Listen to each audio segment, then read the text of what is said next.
Gildan Media presents Your Coach in a Box, affordable, life-changing audio programs.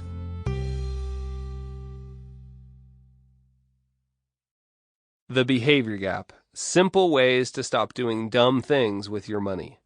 Written and read by Carl Richards. This is an audio program about how you can make good money decisions. I'm not talking about which investment to buy or how much to invest in the stock market. I am talking about decisions that are in tune with reality, with your goals, and with your values. Why would anyone not make decisions that way? Well, we get confused, we get scared, and we get carried away. That's why this is also an audio program about how to avoid confusion, how to cope with fear, and how to stay grounded when making financial choices. That sounds hard, and as we'll see, it's not always easy. But it is pretty simple. In fact, simplicity is one of the keys. I live in Park City, Utah, where some of us take skiing pretty seriously. One morning some years back, a friend swung by my house to pick me up to go backcountry skiing. I ran into the garage to grab my skis. I stood there for a second, looking at my 4 different pairs of skis, each designed for a particular condition, and suddenly I was paralyzed. I just couldn't choose. My friend sat in the car honking the horn. "Let's go, Carl, move it, the sun's coming up, the snow's getting soft," while I just stared at those skis. It was ridiculous. I had spent all that money and time and energy collecting these skis so that I would be ready to deal with any situation, and now I just felt powerless. That day was a turning point for me. I got rid of 3 pairs of skis and kept my favorite pair, the ones that would let me do what I really care about doing, which is to move light and fast through the backcountry. The skis I kept aren't perfect in every condition. They're actually a pretty bad solution in heavy snow and in really steep terrain. So what? They're a decent compromise in most situations, and they work beautifully in the conditions I like best. Now I don't have to think about which skis to bring on a trip. I just grab the ones I have and go. I trust my experience and my instincts and my luck to make it through situations where my equipment isn't perfect. Lots of people think that to make good money decisions, you need to have a plan for every situation. You need insurance for every possible setback and investments for every market condition. All of your assumptions about the future need to be refined to perfection so that you will never be surprised. You need to know and understand everything about the financial markets, and you need to budget your spending to the last dime. That kind of thinking is based on fear. We fear, naturally enough, life's uncertainty, its ups and downs, and so we make plans that we hope will give us the power to control our future. If I do this, that will not happen. If I sell now, I will avoid the coming downturn. If I pick the right investments, I will be financially safe. If I worry enough, I will be ready when bad news comes. Trouble is, the real world is complicated. We don't know what's going to happen. That means that most of our plans are useless. When I had 4 pairs of skis, I was always choosing the wrong ones anyway. The point is, no plan will cover every situation, and that's okay. You don't have to have the perfect investments, or save exactly the right amount, or predict your rate of return, or spend hours watching television shows about the stock market, or surfing the internet for stock picks. You don't need a plan for every contingency. So if planning isn't the solution to our money problems, what is? More simply, what can we do to get what we really want? We can stop chasing fantasies. We're not going to get what we want by beating the market, or picking the perfect investment, or designing the perfect bulletproof financial plan. In fact, when we try to do these things, we get into big trouble. We can protect ourselves to a point. Risk is what's left when you think you've thought of everything. Our assumptions about the future are almost always wrong. We can never think of everything, but we can take sensible steps to protect ourselves from life's inevitable surprises. We can embrace uncertainty. Change isn't always a problem. Many, perhaps most, of life's surprises are good news. If we aren't locked down into a rigid plan, we can recognize and seize opportunities when they come up. We can decide what we really want. When someone asks you what you really want out of life, you're probably not going to say you want an investment that delivers good returns. Like the rest of us, you probably want to be happy and fulfilled. Your financial decisions should align with what you know about yourself and the world. The more you know about yourself, the more successful your investments will be. That is, the more they will align with your true goals as a human being. Deciding what you really want takes an awful lot of work, which is one reason why most of us don't do it. But once you know what you and your family really want, you will know what to do, how much insurance to buy, where to invest your money, whether to quit your job and start a new venture. We can make decisions that make sense. We can't control the markets or the economy, but our behavior is up to us. It's true that the outcomes of our decisions may vary. In fact, you can make a good decision and have a bad outcome. But sensible, reality-based choices are our best shot at reaching our goals. We can trust our luck. Most financial planners don't like to talk about luck. The idea that some things just happen by chance can be a scary one. But I think it's really cool that we don't control our destiny. We can stay open and respond creatively. And sometimes the things that happen to us are much better than anything we could have planned ourselves. My wife and I met at a ski shop when we were college students. That would be luck. We married. That would be smart behavior, at least on my part, in 1995 when I was still an undeclared major at the University of Utah and digging ditches for a landscape company. Corey, my wife, decided that digging ditches wasn't a long-term career path for me, and we found a want ad that we thought was for a job that had something to do with security, being a security guard, working with alarm systems, keeping things safe. It turned out the job was in the securities industry with a mutual fund company. That would be luck again. The interviewers narrowed the pool of applicants down to 2 of us. The other guy and I sat next to each other in a waiting room while they decided whom to hire. The door opened. A young woman informed us that they had picked the other guy. He looked at me and said, "I don't want it. You can have it." That would be luck again. So I got the job. I've spent the past 15 years giving people financial advice. Every great thing that has happened, and there have been a bunch, has been at least partially a matter of luck. Even the setbacks have taught me important lessons, including some I've tried to pass along in this audio program. One of those lessons is that you aren't in charge of everything. Do what you can and then relax. We can trust ourselves. Of course, luck is only part of it. One day my supervisor at that same mutual fund company informed me that my shift had changed and I'd have to work on Sundays. I had other commitments on Sunday, and I told her so. She told me to choose, so I quit. That led to my next job, which led to my next, which led to my business, which eventually led to regular contributions for the New York Times, this book, and all kinds of other great stuff. I stood by what really mattered to me. I wanted Sundays off, and I lost my job. What a disaster, right? And so far, at least, that decision and that disaster have made all the difference. I don't believe that there's a secret to getting rich, but in the end, financial decisions aren't about getting rich. They're about getting what you want, about getting happy.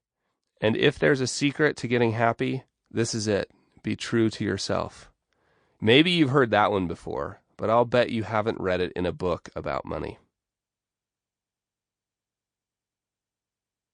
Chapter 1. Companies like Morningstar and Dalbar have done a bunch of studies to try to quantify the impact of investor behavior on real-life returns. The studies typically compare investors' actual returns in stock funds to the average returns of the funds themselves. To be clear, they're trying to compare the returns investors get to the returns investments get. Is there really a difference? Oh, you bet there is. Typically, the studies find that the returns investors have earned over time are much lower than the returns of the average investment. What that means is that we're leaving money on the table. Take mutual funds. All we had to do was simply put our money in the average stock mutual fund and let it sit there. But most investors didn't do that. Instead, they moved their money in and out of stock funds. Their timing was miserable, and it cost them dearly. I coined the term behavior gap to label the gap between investor returns and investment returns. And I started drawing a sketch to illustrate that point on every whiteboard I can find. Since then, I've used the behavior gap to describe all kinds of situations where our behavior leads us to subpar results. And I've drawn many of those same sketches to help my clients and readers understand what's really driving their actions.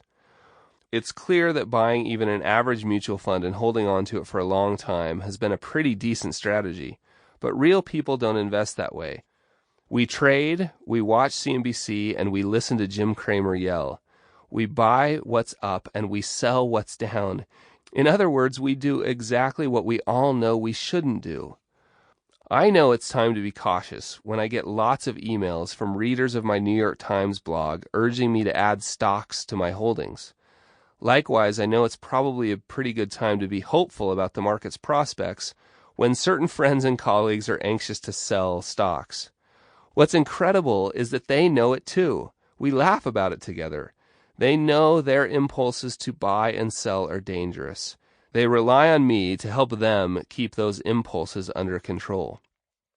Back in the spring of 2009, my clients were very worried indeed. 3 of them came in together to see me one day. Like most of us, they were scared to death. The market had plunged, and they had sustained significant losses. The conversation quickly turned to how scary the stock market was. Them: "Hey, Carl, we think it's time to sell." Me: "Are you suggesting that we sell something simply because it's down 30%? Them: "Well, are we just going to keep sitting here while things go down?" Me: "The damage has been done, guys. You may feel like selling, but does it make any sense to sell now?" Them: "It's scary." Me: "It's okay to be scared, but it's a bad idea to act on your fear." Them: "But this is just too painful. If things continue at this rate, we'll have no money left by the end of the year." Me: "Actually, stocks were a lot riskier when they were more expensive, but back then we were all happy to hold them. Why sell now?" Them: "So what do we do instead?" My answer was pretty simple. I told them that we should do absolutely nothing. Instead, we'll wait for things to calm down a bit and then review their plans to make sure they still made sense. Fast forward a couple of years. The same 3 guys came to see me again. Stocks had rebounded sharply, and we had a very different conversation. Them: "Should we move more of our cash into stocks?" Me: Why?" Them: "Because the market's done so well lately." Me: "You mean you want to buy more stocks because stocks are more expensive?" Them: "Well, they might keep going up." Me: "We have no idea what the market will do in the future, so why don't we just stick with our plan?" I have these conversations all the time. In early 2011, with gold up 80% over 2+ years, everyone wanted to know if they should be buying it. For a while, that was the most common question I got. I answered that gold was now riskier than it had been in a long time. If that wasn't already part of their plan, why would you add it now? My friends and clients, often the same people, aren't the only investors tempted to do the wrong thing. In 2008, 2009, and most of 2010, mutual fund investors consistently took more money out of stock mutual funds than they added. In December of 2010 alone, we pulled $10.6 billion out of equity mutual funds.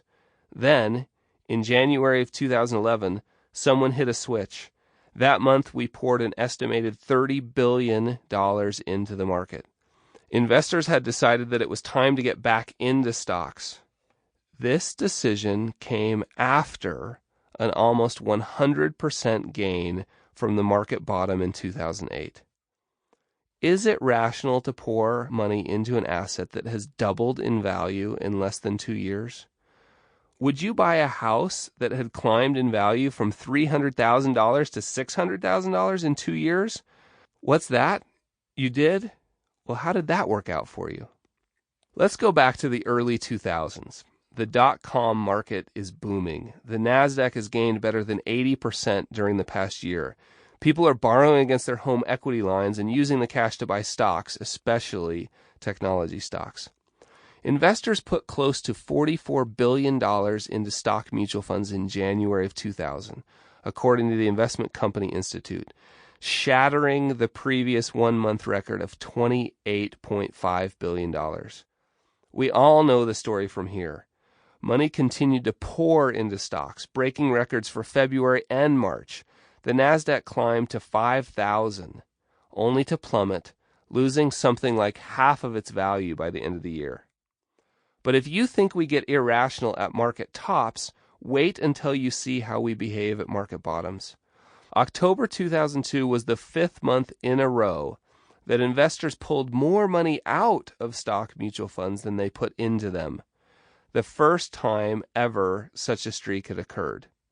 Take a wild guess when the market hit bottom? October. Stop and think about this for a second. At the market peak, we were borrowing against our homes to buy overpriced technology stocks. At the bottom, we couldn't sell those same stocks fast enough. And where was all the money going? Investors were using it to buy bond funds, which recorded record cash inflows during the period, even though bond prices were by some measures higher than they had been for more than 40 years. This is nothing new. We do it all the time. We did it with emerging markets in 2004, with real estate in 2006 and 2007, repeat until broke. No wonder most people are unsatisfied with their investing experience. The more expensive stocks or houses are, the more risky they are. Yet that's exactly when we tend to find them most attractive. In short, investors as a group tend to be horrendously bad at timing the market. It makes far more sense to ignore what the crowd is doing and base your investment decisions on what you need to do to reach your goals. But man, is that hard to do. It's not that we're dumb.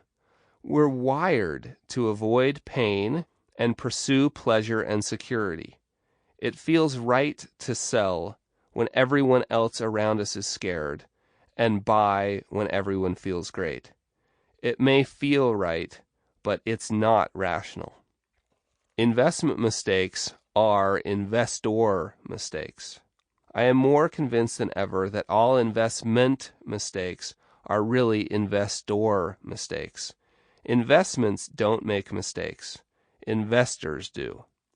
When you invest, you're making a choice. That's the part we often forget. At some point, we said yes to the investment. We had control over everything leading up to that point. We decided which, if any, questions to ask about the investment. We decided whom to ask. We decided how much to invest and when to invest.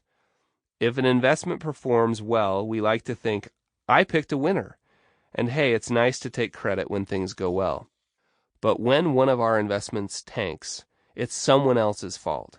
We blame the guy who sold it to us, the rogue investment banker who wrecked the economy, out-of-control government spending, lies in the media, bad weather in Brazil. Just about any scapegoat will do. It all reminds me of the time I ran over a sprinkler head with my parents' lawnmower. I remember running inside to tell my mom that the lawnmower had hit a sprinkler. She patiently taught me that lawnmowers don't hit sprinklers. 10-year-old boys pushing lawnmowers do. We all do the same thing when it comes to investing. If we haven't done our research, figured out where the sprinklers are, and we behave poorly, run over the sprinklers, we're not going to like the results. And we can't blame the investment for our decisions. At some point, we must accept responsibility. Otherwise, we'll keep making the same mistake. And in that case, we might as well give up trying to invest. Put all our savings in fixed-rate bank CDs and go enjoy our lives. One definition of insanity goes something like this. Insanity is when you keep doing the same thing, in this case blaming your investments for your losses, and expect different results, in this case good returns. Let's stop acting crazy. Long-term memory loss. There are ways to try and close the behavior gap, but before we set out to change our behavior, we need to understand it. For starters, there's that natural tendency of ours to avoid pain and seek pleasure. Beyond that, we're downright terrible at predicting the future. Boom and bust cycles are largely a function of our collective expectations. Expectations drive our behavior, but they're almost always wrong. Typically, expectations are based on our recent, often our very recent, experiences. One day your neighbor's house sells for a big profit. Then your brother's house sells for even a bigger profit. Things have changed. After a while, you adjust your expectations. You now think or assume that values will continue to rise. You start to behave differently based on those expectations. Maybe you borrow against your home's rising value and spend the money on a nicer car or a family vacation. Home prices and our related behavior may eventually reach dangerous extremes. At that point, prices may collapse and fall below any realistic estimate of what homes are worth in the long run. Boom and bust cycles often take prices to incredible extremes in both directions. Looking back, it's almost always painfully obvious that we allowed our expectations to get out of whack. At the time, though, things are not so clear. It's important to avoid getting caught up in these cycles. One way to avoid them is to lengthen our definition of the past. History is so important. It has been said that the three most important words in the English language are remember, remember, remember. More specifically, we need to think back past the trends of the very recent past and remember those times in our lives when things changed in ways that really surprised us. We don't have to look to ancient history for useful examples. Most of us can remember the end of the boom in technology startups a decade ago, the end of the housing boom, and the 2008 debt crisis that sent the world markets plummeting. You would think such events would be easy to recall, but we sometimes push such memories aside, especially when things are going well. Truth is, we like the new trend. When home prices were rising, we were really happy about it. Why worry about the past when the present is so pleasant? Because, as the historian and philosopher George Santayana said, more or less, those who don't remember the past just get hammered again and again. A little experience can be a dangerous thing. When we ignore history, we end up basing our actions on our own limited experience. That can be very dangerous. I was pretty careful the first time I climbed the Grand Teton. Like most climbers, my partner and I hiked up into the mountains and spent the night so that we could rise early and head for the summit before dawn. Everyone said we should get up to the top as early as possible and head down by 10 o'clock in the morning. That way, we'd avoid afternoon thunderstorms. It was a beautiful day, warm and sunny, almost no wind. We ended up taking a nap on the summit in shorts and t-shirts. We headed down around noon, no worries. Based on that experience, I took a different approach the next time I set out to climb the peak, this time with a party that included my dad. I wasn't as worried about getting up and down early. We got a late start, and we ran into cloudy weather. There was snow on the route. On the summit, we hit an electrical storm. We felt our hair stand up, and we could hear our metal ice axes buzzing. My dad got knocked down by lightning strikes, not once, but twice. It turns out that there is a reason climbers like to get off the summit of the Grand Teton early. Thunderstorms are common on the summit of the peak in August. We were like tourists who visit Seattle on a sunny day and decide that all those stories about how much it rains are just a myth designed by locals to keep people from moving there. Many investors now approaching retirement came of age back at the beginning of the greatest bull market in history, which began almost 30 years ago. They figured investing was easy, so they took on more and more risk. Then the clouds rolled in. Mountains are dangerous. That doesn't mean you don't go climbing, although maybe you don't. But it does mean that if you want to stay alive, you'd better respect those dangers. The same is true of stocks. They're dangerous. When we pretend otherwise, we get into trouble. Pick your poison.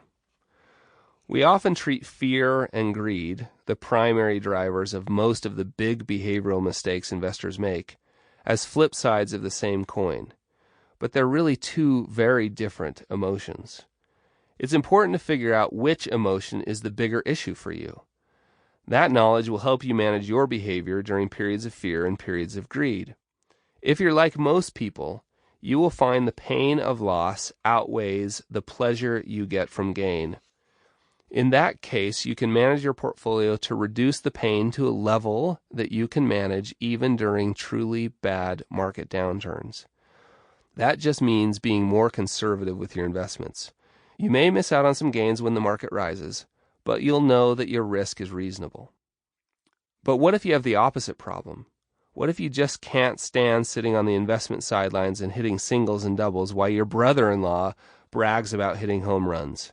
Then you need to tilt your portfolio towards investments that will get you your share of gains when greed is rampant on Wall Street.